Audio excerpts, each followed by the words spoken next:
Zero Malabar ആരാധനാക്രമത്തിലെ ഏറ്റവും ആഘോഷപൂർവമായ വിശുദ്ധ കുർബാന അർപ്പണത്തിൽ പങ്കുചേർന്ന് വിശുദ്ധ എസ്തപ്പാനോസിന്റെ മധ്യസ്ഥം വഴി ദൈവപിതാവിൽ നിന്ന് അനുഗ്രഹ വർഷങ്ങൾ തേടുന്ന ഈ ഇടവകയുടെ പ്രിയപ്പെട്ട വികാരിയച്ഛൻ, പെരിയ ബഹുമാനപ്പെട്ട അലക്സ് അച്ഛ,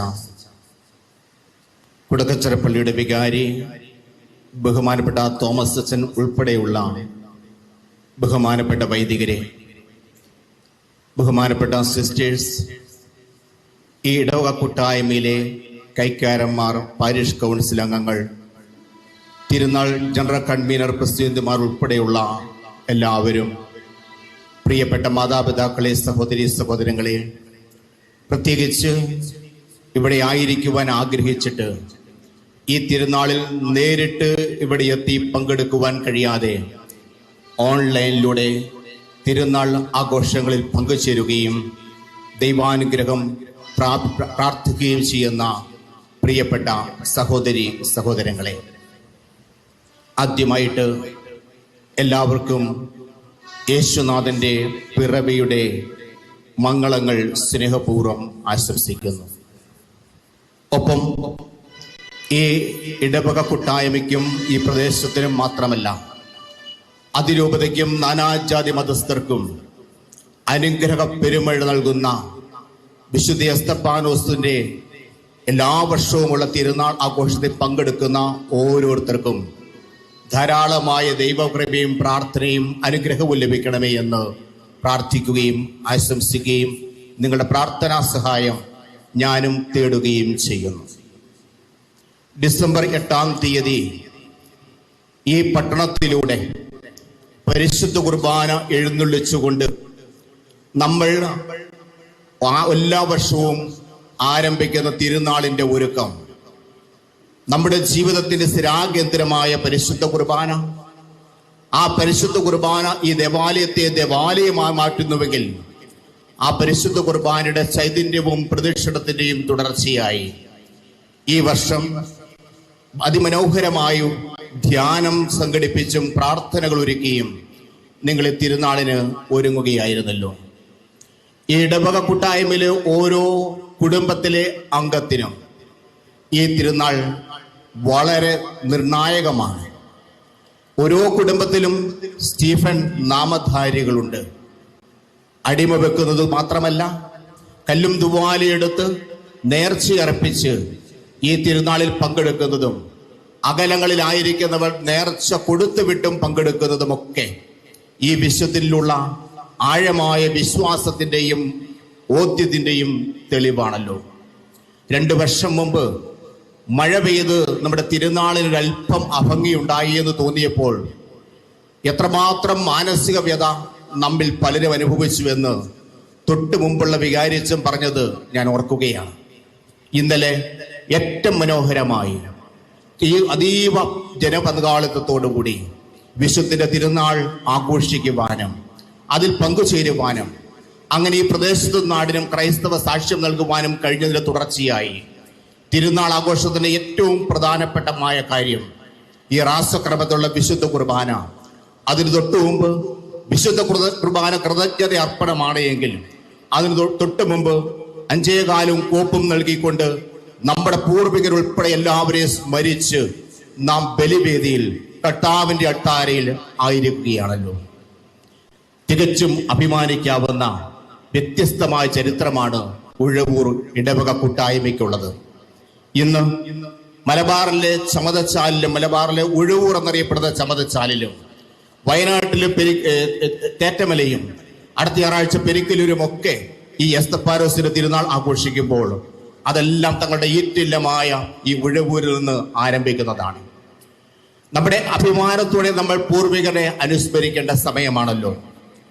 1631 പുന്നത്ര ദേവാലയത്തിലേക്കുള്ള പള്ളിയിലേക്കുള്ള യാത്രാമധ്യേ ബഹുമാനപ്പെട്ട കുമ്മനത്ത് ഇട്ടൂപ്പ് കത്തനാർ ഈ ദേവാലയം ഇവിടെ തുടങ്ങുന്നതിനുള്ള തുടക്കം കുറിച്ചുവെങ്കിൽ പിന്നീട് 1896 അത് പുനർനിർമ്മിക്കുവാൻ ആഗ്രഹിച്ച് അത് ചെയ്യുകയും 1901 നമ്മുടെ ഭാഗ്യസ്മരണാർഹനും ദൈവദാസനുമായ അഭിനന്യ ചങ്ങനാശ്ശേരി വികാരിയത്തിന്റെ പത്രാനായിരുന്ന മക്കിൽ പിതാവ് അന്നത്തെ ദേവാലയം കുദാശ ചെയ്യുകയും ആ കുദാശ കർമ്മത്തിൽ എറണാകുളം രൂപതയുടെ മെത്രാനും വരാപ്പുഴ രൂപതയുടെ മെത്രാനും സഹകാർമ്മികരായി പങ്കെടുക്കുകയും ചെയ്തു എന്ന് മനസ്സിലാക്കുമ്പോൾ എത്രമാത്രം സ്നേഹ സഹോദര്യത്തിന്റെ കൂട്ടായ്മയുടെ അന്തരീക്ഷമാണ് നമ്മുടെ പൂർവികർ ആഘോഷിച്ചിരുന്നതെന്ന് നമുക്ക് മനസ്സിലാവും.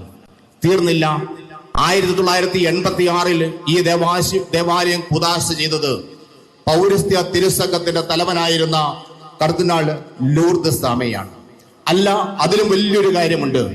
ഈ ദേവാലയത്തിന്റെ അന്നത്തെ അടിസ്ഥാന ശില വെഞ്ചരിച്ചത് വിശുദ്ധ ജോൺ പോൾ രണ്ടാമൻ മാർപ്പാപ്പയാണ്.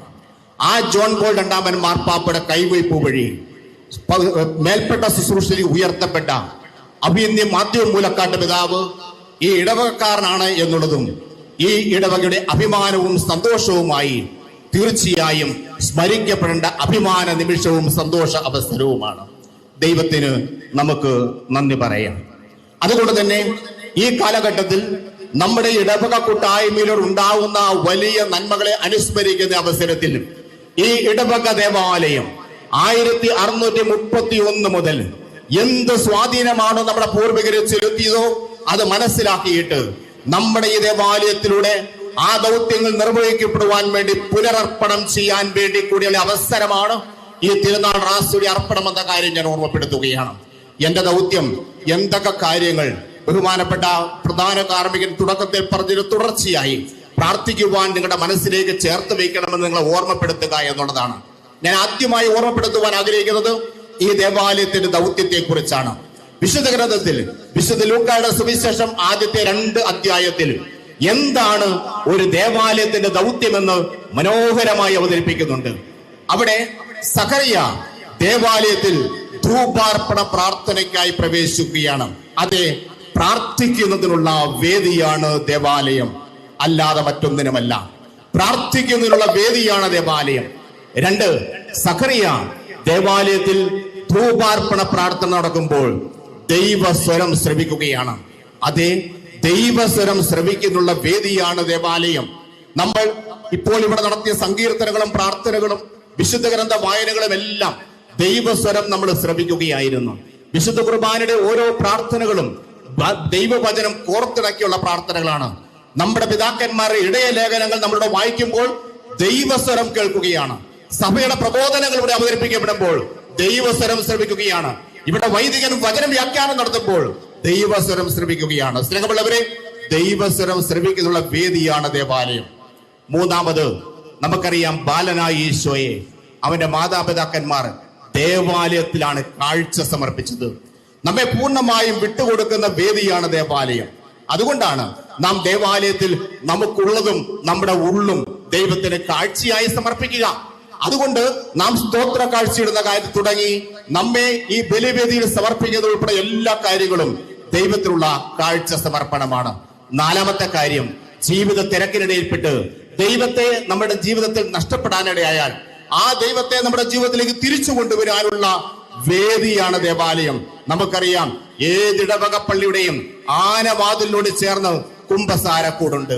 നമ്മൾ ജീവിത വ്യാപാരത്തിനിടയിൽപ്പെട്ട് നമുക്ക് ദൈവത്തെ നമ്മുടെ ജീവിതത്തിൽ നഷ്ടപ്പെടുവാൻ ഇടയായാൽ ആ ദൈവത്തെ നമ്മുടെ ജീവിതത്തിലേക്ക് കുംഭസാരമ കൂദാശയിലൂടെയും തുടർന്ന് വിശുദ്ധ കുർബാന അർപ്പണത്തിലൂടെയും വിശുദ്ധ കുർബാന സ്വീകരിച്ചും നമ്മുടെ ജീവിതത്തിലേക്ക് കൊണ്ടുവരാനുള്ള വേദിയാണ് ദേവാലയം. അതുകൊണ്ട് പ്രിയപ്പെട്ട സഹോദരി സഹോദരങ്ങളെ, ഈ തിരുനാൾ ആഘോഷത്തിൽ പ്രത്യേകിച്ച് ക്രിസ്തുവിന്റെ രക്ഷാകര അവതാരണത്തിന്റെ മഹാജൂബിലി ആഘോഷിക്കാൻ തുടങ്ങിയിരിക്കുന്ന ഈ അവസരത്തിൽ നമ്മുടെ ഇടവക ദേവാലയത്തിലൂടെ ഈ 4 ദൗത്യങ്ങളും നമ്മൾ ലോകത്തിന്റെ ഏത് ഭാഗത്താണെങ്കിലും അവിടെയൊക്കെ നമ്മൾ ദേവാലയം സ്ഥാപിക്കുന്നത് ഈ 4 ദൗത്യങ്ങൾ നമ്മുടെ ജീവിതത്തിലൂടെ നടക്കുന്നതിന് വേണ്ടിയാണ്.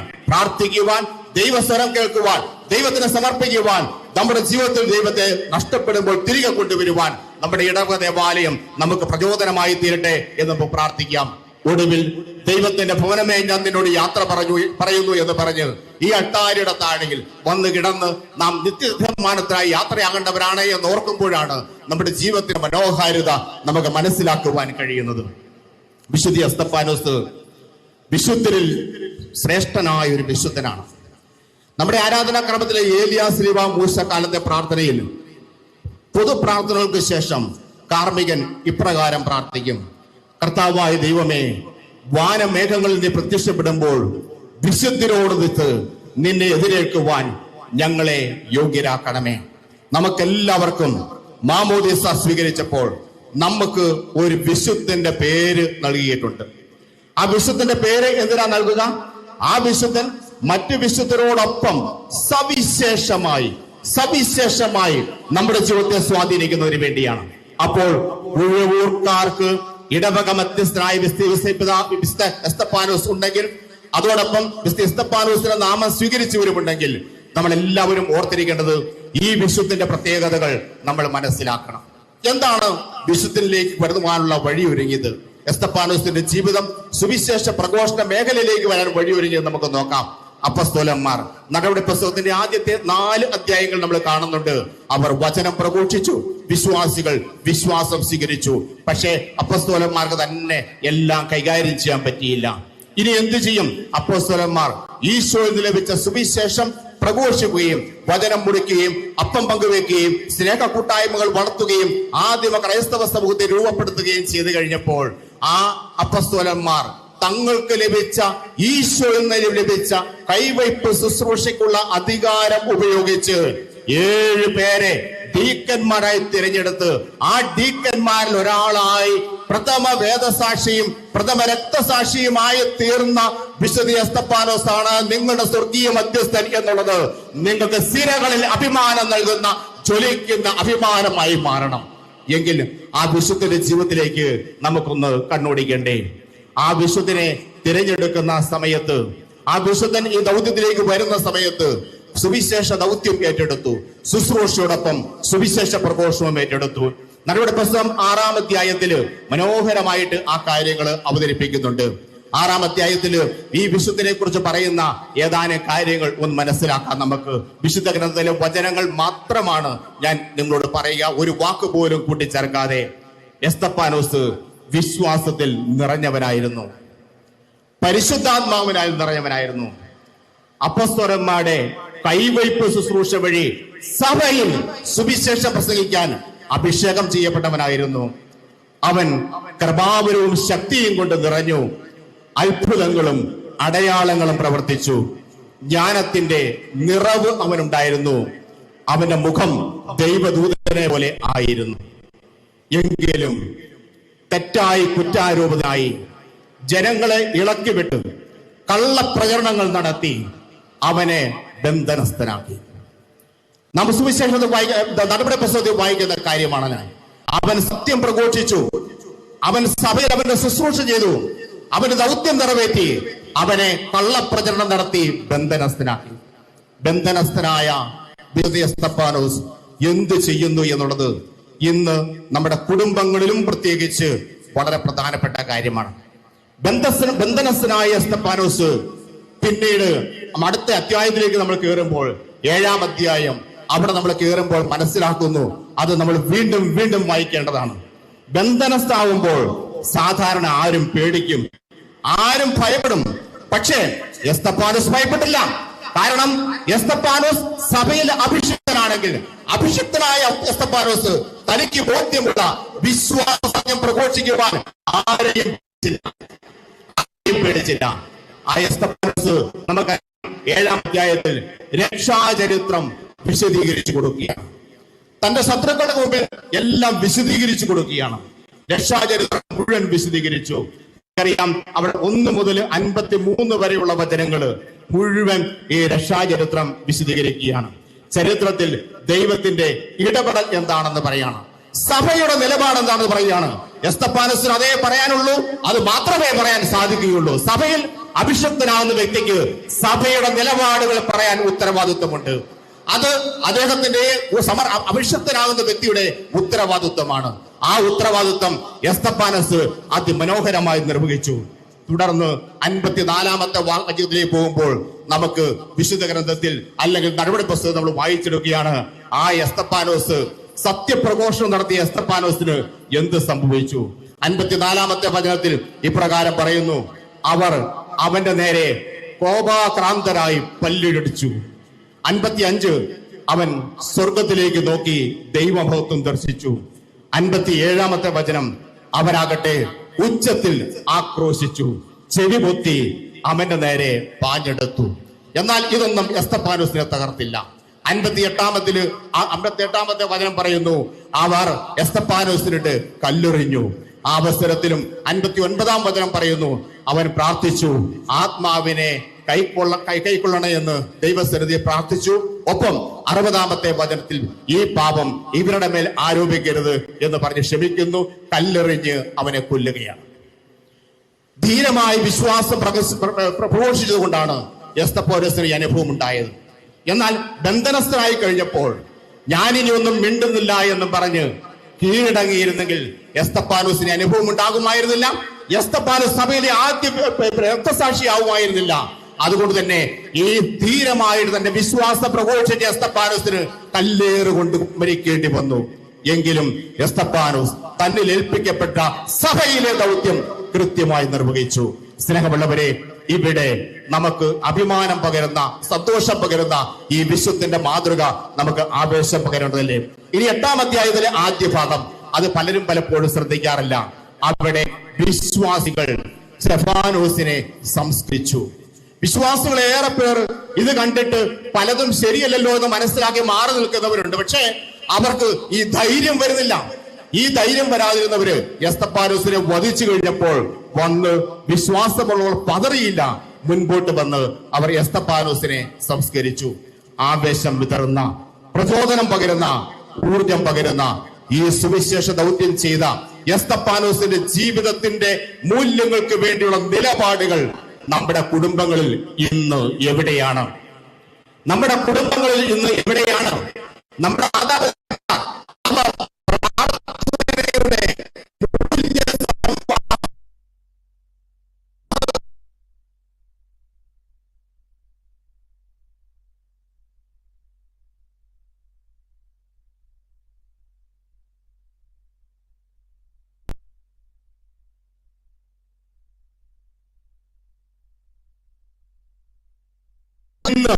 ഞാൻ കരുതി ആരെങ്കിലും ഈ വിശ്വാസം പ്രഘോഷിക്കാൻ തന്നിൽ ഏൽപ്പിക്കപ്പെട്ട ദൗത്യം പൂർത്തീകരിക്കും സാർവത്രികവുമായ കത്തോലിക്ക വിശ്വാസങ്ങളെ മടിച്ചു നിൽക്കുന്നവർക്ക് അത് വരും തലമുറയ്ക്ക് വിശ്വാസശോഷത്തിന് കാരണമാകും. ഇന്ന് നമ്മുടെ കുടുംബങ്ങളിൽ മൂല്യശോഷണം സംഭവിക്കുന്നുണ്ടെങ്കിൽ, വിശ്വാസം വ്യതിചലിക്കുന്നുണ്ടെങ്കിൽ, വിശുദ്ധന്റെ മാതൃക നമ്മുടെ കുടുംബത്തിൽ മക്കൾ ആവശ്യമായി മാറുന്നില്ല എങ്കിൽ ഇവിടെ ഒരു തിരിച്ചുവരവ് അനിവാര്യമാണ് എന്ന് നമുക്ക് പഠിക്കേണ്ടി വരും. അതുകൊണ്ട് എസ്തഫാനോസിന്റെ ജീവിതത്തിൽ നിന്ന് 3 കാര്യങ്ങൾ അതൊരു പാഠപുസ്തകമായിട്ട് കണ്ടാൽ ആ പാഠപുസ്തകത്തിൽ 3 കാര്യങ്ങൾ നമുക്ക് പഠിക്കാൻ വേണ്ടിയും 3 കാര്യങ്ങൾ നമ്മുടെ മനോഭാവങ്ങൾക്ക് സ്വീകരിക്കാൻ വേണ്ടിയും കൂടി പങ്കുവെച്ച് അത് നമുക്ക് ഉള്ളിൽ സ്വീകരിച്ച് ചേർത്ത് വെച്ച് ഈ ബലിയോടും കാസയോടും ചേർത്ത് നമുക്ക് സമർപ്പിക്കാം. എസ്തഫാനോസിന്റെ ജീവിതത്തിലെ പാഠത്തിൽ നമ്മൾ ഉൾക്കൊള്ളാൻ കഴിയുന്ന 1-ാമത്തെ പാഠം സുവിശേഷം. സുവിശേഷ സത്യം മാത്രം ബോധ്യത്തോടെ പ്രഘോഷിക്കുവാനുള്ള ആത്മവിശ്വാസവും ദൈവഭയവും വിശുദ്ധ എസ്തഫാനോസ് ഉണ്ടായിരുന്നു. ധൈര്യത്തോടെ സുവിശേഷം പ്രസംഗിക്കുവാൻ, ബോധ്യം പ്രസംഗിക്കുക എന്നുള്ളത് നമ്മുടെ ധർമ്മമാണ്. അത് വൈദികരുടെയും സമർപ്പിതരുടെയും മാത്രമല്ല, അൽമാരുടെയും വിളിയും ഉത്തരവാദിത്വവുമാണ്. അത് നമുക്ക് ബോധ്യത്തോടെ നിർവഹിക്കാം. ബെനഡിക്ട് 16 മാർപ്പാപ്പ അദ്ദേഹത്തിന്റെ ഒരു പ്രബോധനത്തിൽ പറയുന്ന ദേവൂസ് കാരിത്താസ് എന്ന പ്രബോധനത്തിൽ പറയുന്ന ഒരു കാര്യമുണ്ട്. വചനം പ്രഘോഷിക്കുക, കൂദാശകൾ അനുഷ്ഠിക്കുക, സഹമനുഷ്യർക്കായി സ്നേഹ ശുശ്രൂഷ ചെയ്യുക. ഇത് 3 തുല്യ പ്രാധാന്യമുള്ളതാണ്, എല്ലാവരുടെയും ഉത്തരവാദിത്വമാണ്. അതുകൊണ്ട് അൽമായരും സമർപ്പിതരും വൈദികരും നാം എല്ലാവരും വചനം പ്രഘോഷിക്കുവാൻ, സത്യത്തിന് സാക്ഷ്യം വഹിക്കുവാൻ, അതോടൊപ്പം കൂദാശകളിൽ പങ്കുചേരുവാൻ, കൂദാശകൾ അനുഷ്ഠിക്കുവാൻ, എല്ലാറ്റിനും ഉപരി സഹമനുഷ്യർക്ക് വേണ്ടി സ്നേഹ ശുശ്രൂഷ ചെയ്യാനുള്ള ഉത്തരവാദിത്വമുണ്ട്. അതുകൊണ്ട് സുവിശേഷ സത്യത്തിന് സാക്ഷ്യം വഹിക്കുക എന്നുള്ളതാണ് നമ്മൾ സ്വീകരിക്കേണ്ട 1-ാമത്തെ പാഠം. 2-ാമത്തെ പാഠം, നമ്മൾ രക്തസാക്ഷിയാകാൻ തയ്യാറാണോ എന്നുള്ളതാണ്. നിങ്ങളുടെ കുടുംബങ്ങളിലെ കാര്യം തന്നെ നമുക്ക് എടുക്കാം. കുടുംബത്തിൽ അപ്പനാകട്ടെ അമ്മയാകട്ടെ ചില മൂല്യങ്ങൾക്ക് വേണ്ടി, ചില തത്വങ്ങൾക്ക് വേണ്ടി അവിടെ നിൽക്കേണ്ടി വന്നാൽ കുടുംബത്തിൽ ചില ത്യാഗങ്ങളും സഹനങ്ങളും ഒക്കെ ഉണ്ടാകും. അത് രക്തസാക്ഷിയാകുന്ന സാഹചര്യമാണ്. രക്തസാക്ഷിയാവുക എന്ന് പറഞ്ഞാൽ അന്നത്തെ കാലത്തെ പോലെ ഇന്ന് നമുക്ക് രക്തം ചിന്തിയുടെ രക്തസാക്ഷിത്വം ഉണ്ടാവണമെന്നില്ല. പക്ഷേ ജീവിക്കുന്ന രക്തസാക്ഷിയാവുക എന്നുള്ളത് ഈ കാലഘട്ടത്തിൽ വലിയ വെല്ലുവിളിയാണ്. സത്യത്തിന് വേണ്ടിയും മൂല്യങ്ങൾക്ക് വേണ്ടിയും നിലപാടുകൾക്ക് വേണ്ടിയും നിലനിൽക്കുന്നതിനാൽ ജീവിക്കുന്ന രക്തസാക്ഷിയാകേണ്ട എത്രയോ പേർ നമ്മുടെ കുടുംബങ്ങളിലുണ്ട്, നമ്മുടെ ഇടവകളിലുണ്ട്, നമ്മുടെ കൂട്ടായ്മകളിലുണ്ട്. നമ്മൾ ഓർക്കണം, അത് ദൈവസന്നിധിയിൽ സ്വീകാര്യമാണ്. നമുക്ക് ജീവിക്കുന്ന രക്തസാക്ഷിയാകുവാൻ കഴിയുമോ? ഇവിടെ ഇരിക്കുന്ന ബഹുമാനപ്പെട്ട അച്ഛന്മാരുൾപ്പെടെ മിഷൻ പ്രദേശത്ത് വർക്ക് ചെയ്യുന്നവര് അവരുടെ പ്രവർത്തനങ്ങളിലെല്ലാം ഇതിന്റെ നിരവധിയായ കാര്യങ്ങൾ അനുദിനം കണ്ടുകൊണ്ടിരിക്കുന്നതാണ്.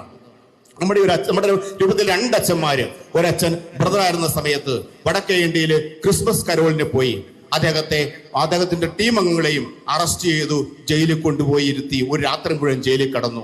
ഈ കഴിഞ്ഞ 22-ാം തീയതി നമ്മുടെ രൂപതയിലെ ഒരു വൈദികൻ മിഷൻ പ്രവർത്തനത്ത് കരോൾ സന്ദേശം പോകാൻ പോയപ്പോൾ അദ്ദേഹത്തെ വളരെ സ്നേഹം നടിച്ച് കുറച്ചു പേർ വന്ന് കൂട്ടിക്കൊണ്ട് വഴിതെറ്റിച്ചിട്ട് മാറി നിർത്തി മർദ്ദിച്ചു. പക്ഷേ ആ മർദ്ദനം അദ്ദേഹം യേശുവിന് വേണ്ടി ഏറ്റെടുത്ത മർദ്ദനമായിട്ട് കാണുമ്പോൾ അവിടെയാണ് ആ താൻ ഏറ്റെടുത്ത സുവിശേഷ ദൗത്യത്തിന്റെ വലിയ മഹത്വം അദ്ദേഹം തിരിച്ചറിയുക. ഇത് നമ്മുടെ മക്കൾ ലോകത്തിന്റെ ഏത് ഭാഗത്ത് സൂക്ഷിക്കുകയും അത് ഉണ്ടാകുന്നതാണ്. നമുക്കും ഇതുപോലെയുള്ള വലിയ ജീവിക്കുന്ന സാക്ഷികളായി തീരുവാൻ കഴിയണം. 3-ാമത്തെ കാര്യം, എസ്തപ്പാനോസ് ഉൾനാട്ടിലുള്ള പാഠം എനിക്ക് പറയാനുള്ളത്, കല്ലേറുകളുടെ മധ്യേ സ്വർഗത്തിലേക്ക് നോക്കി. എസ്തപ്പാനോസ് ഉൾനാട്ടിൽ കല്ലേറുകൾ ഉണ്ടായി. അപ്പോൾ എന്താ പ്രതികരണം ഉണ്ടായത്? സ്വർഗത്തിലേക്ക് നോക്കി, ദൈവത്തിലേക്ക് നോക്കി. ആ ദൈവത്തിലേക്ക് നോക്കുവാൻ കഴിയണം. നിങ്ങളുടെ പ്രിയപ്പെട്ട അച്ഛൻ, അത് വികാരി അച്ഛൻ, അതായത് ഞങ്ങളുടെ ബിഷപ്സ് ഹൗസിലെ ഞാൻ ഉൾപ്പെടെയുള്ള കാരണവരായിട്ട് 9 വർഷം ഞങ്ങൾ ഒരുമിച്ച് ജീവിച്ച കാലത്ത് ഏത് പ്രതിസന്ധി ഉണ്ടായാലും അച്ഛൻ പറയും, വിഷമിക്കേണ്ട കാര്യമില്ല. ക്രിസ്തുരാജൻ കോട്ടയം പട്ടണത്തിന് അനുഗ്രഹം നൽകി കത്തിവെട്ടിന്റെ മുകൾ ഭാഗത്ത് കൈവിരിച്ച് നിൽക്കുന്നുണ്ടെങ്കിൽ ഒരു ദുഷ്ടശക്തിക്കും നമ്മെ തകർക്കാനാവില്ല എന്ന് അച്ഛൻ സധൈര്യം പറയും. അതോടൊപ്പം അച്ഛൻ ഒഴിവൂർക്ക് പോരുന്ന അവസരത്തിലൊക്കെ അന്നും പറയുമായിരുന്നു, കോളേജിന്റെ കാര്യത്തിന് വേണ്ടി വരുമ്പോൾ എസ്തപ്പാനോസ് കുട്ടിയോട് പ്രാർത്ഥിച്ചാൽ എല്ലാം നടക്കും. ഞാൻ പറയുന്നത്, ഈ വിശ്വാസ തീവ്രത നമ്മുടെ കാരണവന്മാർക്ക്, നമ്മുടെ മാതാപിതാക്കന്മാർക്ക് അവർ സഭയോടൊത്ത് ഈ വിശ്വാസ തീവ്രത പരിപാലിച്ച് വളർത്തിയെങ്കിൽ അതിനെ പരിപോഷിപ്പിക്കാനുള്ള വലിയ ഉത്തരവാദിത്വം നമുക്കുണ്ട്. അപ്പോൾ കല്ലേറുകൾ ഉണ്ടാകുമ്പോഴും ദൈവത്തെ നോക്കുവാൻ നമുക്ക് കഴിയണം. അതുകൊണ്ട് ഈ 3 പാഠപുസ്തകങ്ങൾ നമ്മുടെ ജീവിതത്തിൽ കൂടുതൽ സജീവമാക്കാൻ നമുക്ക് പ്രാർത്ഥിക്കാം. 1, സുവിശേഷ സാക്ഷി നൽകുവാൻ. 2, ജീവിക്കുന്ന രക്തസാക്ഷിയായി മനം തകരാതെ നിൽക്കുവാൻ. 3, ഏത് പ്രതികൂല സാഹചര്യങ്ങളും ഏത് കല്ലേറുണ്ടായാലും ദൈവത്തിന്റെ മുഖത്ത് നോക്കി ദൈവമാണ് എന്നെ സഹായിക്കുന്ന ബോധ്യത്തോടുകൂടി മുൻപോട്ട് പോകാൻ നമുക്ക് കഴിയണം. അവസാനമായി 3 ജീവിത മനോഭാവങ്ങൾക്ക് വേണ്ടി കൂടി പ്രാർത്ഥിക്കുവാനാണ് ഞാൻ നിങ്ങളോട് നിർദ്ദേശിക്കുക. അതിന്റെ പശ്ചാത്തലം ഈശോയുടെ മനുഷ്യാവതാരത്തിന്റെ ജൂബിലി നമ്മൾ ആരംഭിച്ചു കഴിഞ്ഞിരിക്കുകയാണല്ലോ. 1-ാമത്തെ നമ്മൾ ഓർത്തിരിക്കേണ്ട ജീവിത മനോഭാവം എന്ന് പറയുന്നത്, ജീവിതം ചെറുതും സ്നേഹം വലുതുമാണ്. ജീവിതം ചെറുതും സ്നേഹം വലുതുമാണ്. ഈശോ മനുഷ്യാവതാരം ചെയ്തത് സ്നേഹത്തിന്റെയാണ്. നാളെ നമ്മൾ തിരുനാൾ ആഘോഷിക്കുന്ന യോഹന്നാൻ ശ്ലീഹ സ്നേഹത്തിന്റെ മൂർത്തിഭാവമാണ്. നമ്മൾ ആരാണെങ്കിലും യേശുവിൽ വിശ്വസിക്കുന്ന ഒരാള് സ്നേഹത്തിന്റെ പൂർത്തീകരണമാണ് തന്റെ ജീവിതത്തിലൂടെ ചെയ്യുക. ജീവിതം ചെറുതും സ്നേഹം വലുതുമാണ്.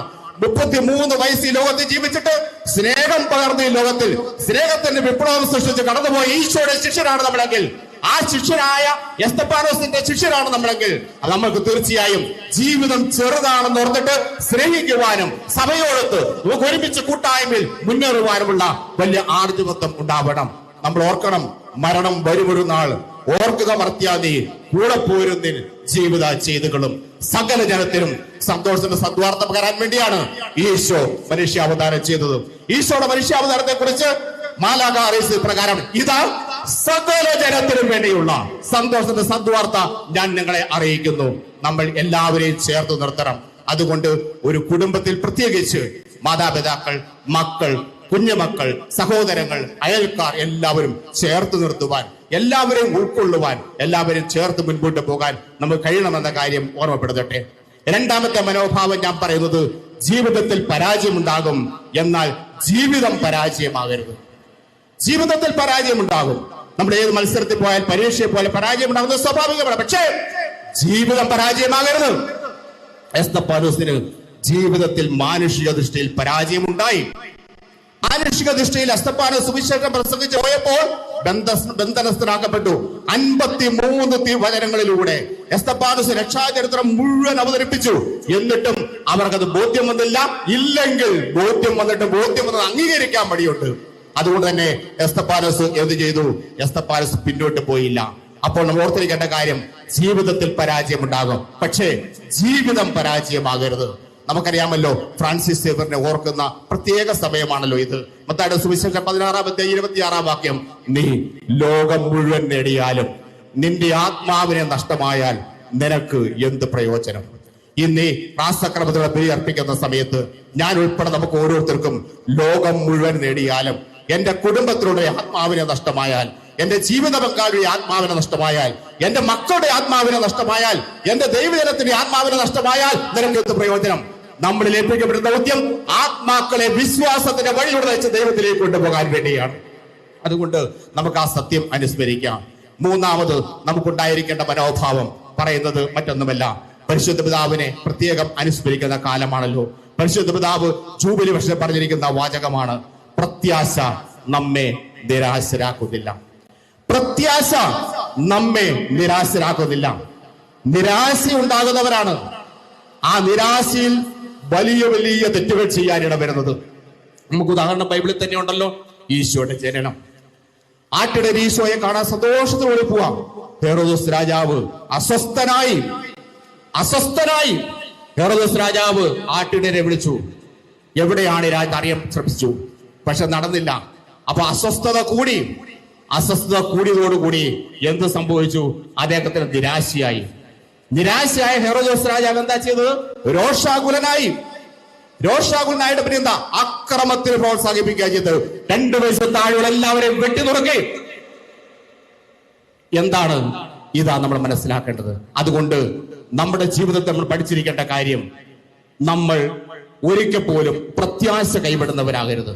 ക്രൈസ്തവ ജീവിതം പ്രത്യാശയുടേതാണ്. ഈശോയുടെ ശിഷ്യന്മാരും ഈശോ കുരിശിൽ മരിച്ചു കഴിഞ്ഞപ്പോൾ പ്രത്യാശയില്ലാത്തവരായിരുന്നെങ്കിൽ പരിശുദ്ധ അമ്മയുടെ ഒരുമിച്ച് കൂടി അവർക്ക് പരിശുദ്ധാത്മാവിനെ സ്വീകരിക്കാൻ പറ്റുമായിരുന്നില്ല. പ്രത്യാശയില്ലായിരുന്നെങ്കിൽ അവർക്ക് വചനം പ്രഘോഷിക്കാൻ കഴിയുമായിരുന്നില്ല. പ്രത്യാശയില്ലായിരുന്നെങ്കിൽ വിശുദ്ധ എസ്തപ്പാനോസിന് തന്റെ ജീവിതത്തിൽ ബോധ്യത്തോട് സുവിശേഷം പ്രഘോഷിക്കുവാനും നിലപാടിന് വേണ്ടി നിലകൊള്ളുവാനും കഴിയുമായിരുന്നില്ല. സ്ഥിരമുള്ളവരെ, ജീവിതത്തിൽ എന്തെല്ലാം പതനങ്ങളും പ്രശ്നങ്ങളും ഉണ്ടായാലും പ്രത്യാശ കൈവെടിയുന്നത് നമ്മുടെ ജീവിതത്തിന്റെ ഭാഗമാകാതിരിക്കാൻ നമ്മൾ ശ്രദ്ധിക്കണം. ഇന്ന് ആത്മഹത്യ ഉൾപ്പെടെയുള്ള കാര്യങ്ങൾ നമ്മുടെ സമൂഹത്തിൽ സംഭവിക്കുന്നുണ്ടെങ്കിൽ ഈ ദൈവത്തിലുള്ള വിശ്വാസത്തിന്റെ ആഴം നമ്മുടെ ജീവിതത്തെ സ്വാധീനിക്കാത്ത കൊണ്ടാണ്. അതുകൊണ്ട് പ്രത്യാശ കൈവിടാതെ നമുക്ക് മുൻപോട്ട് പോകാൻ കഴിയണം. പ്രത്യാശ നമ്മെ നിരാശരാക്കുകയില്ല. സ്നേഹമുള്ളവരെ, പ്രത്യാശയുടെ ജീവിതമാണ് ക്രൈസ്തവ ജീവിതം. ആ പ്രത്യാശയുടെ ജീവിതം നമുക്ക് ആഘോഷമാക്കാം, സന്തോഷമാക്കാം, ദൈവത്തിന് നന്ദി പറയാം. നമ്മുടെ വ്യക്തി, കുടുംബ, ജോലി, സമൂഹ ജീവിതത്തിലെല്ലാം ഈ പ്രത്യാശയുടെ മുഖം ഉണ്ടാകുവാൻ നമുക്ക് കഴിയട്ടെ. ഒരു വചനം കൂടി പറഞ്ഞുകൊണ്ട് ഉപസംഹരിക്കട്ടെ. സങ്കീർത്തകൻ 34:5 പറയും, അവിടുത്തെ നോക്കിയവർ പ്രകാശിതരായി. നിങ്ങൾ ഇവിടെ വന്നിട്ട് എസ്തപ്പാനോസ് പുണ്യാളന്റെ മുൻപിൽ നിന്നൊന്ന് പ്രാർത്ഥിച്ചു കഴിയുമ്പോൾ നിങ്ങൾ പ്രകാശിതരായി. ഈ ദേവാലയത്തിൽ വന്ന് ഈശോയുടെ ശരീരവും രക്തവുമായി മാറി ഈ ദേവാലയമായി മാറുന്ന പരിശുദ്ധ കുർബാനയിൽ പങ്കെടുക്കുമ്പോൾ നമ്മൾ പ്രകാശിതരായി. പരിശുദ്ധ കുർബാന നമ്മുടെ ഉള്ളിലേക്ക് സ്വീകരിച്ച് ആ കുർബാനയുടെ ചൈതന്യത്തിൽ നമ്മൾ വീടുകളിലേക്കും മറ്റു കടന്നു ചെല്ലുന്ന സ്ഥലങ്ങളിലേക്കെല്ലാം ചെല്ലുമ്പോൾ നമ്മൾ പ്രകാശിതരായി. അവിടുത്തെ നോക്കുന്നവർ പ്രകാശിതരാകും. ദൈവത്തെ നോക്കുവാൻ കഴിയണം. ദൈവത്തെ മാത്രം നോക്കുവാൻ കഴിയണം. ദൈവം പറയുന്ന കാര്യങ്ങൾ ചെയ്യാൻ കഴിയണം. ദൈവത്തെ മാത്രം ചെയ്യുവാൻ കഴിയണം. അതുവഴി വിശ്വാസത്തിന് വേണ്ടി ജീവിക്കുവാൻ ദൈവം നമുക്ക് ഇടവരുത്തട്ടെ. എല്ലാവർക്കും ഒരിക്കൽ കൂടി തിരുനാളിന്റെ മംഗളങ്ങൾ നേരുന്നു. ദൈവം വിശുദ്ധ എസ്തപ്പാനോസ് വഴി നമ്മെ സമൃദ്ധമായി അനുഗ്രഹിക്കട്ടെ. ആമേൻ.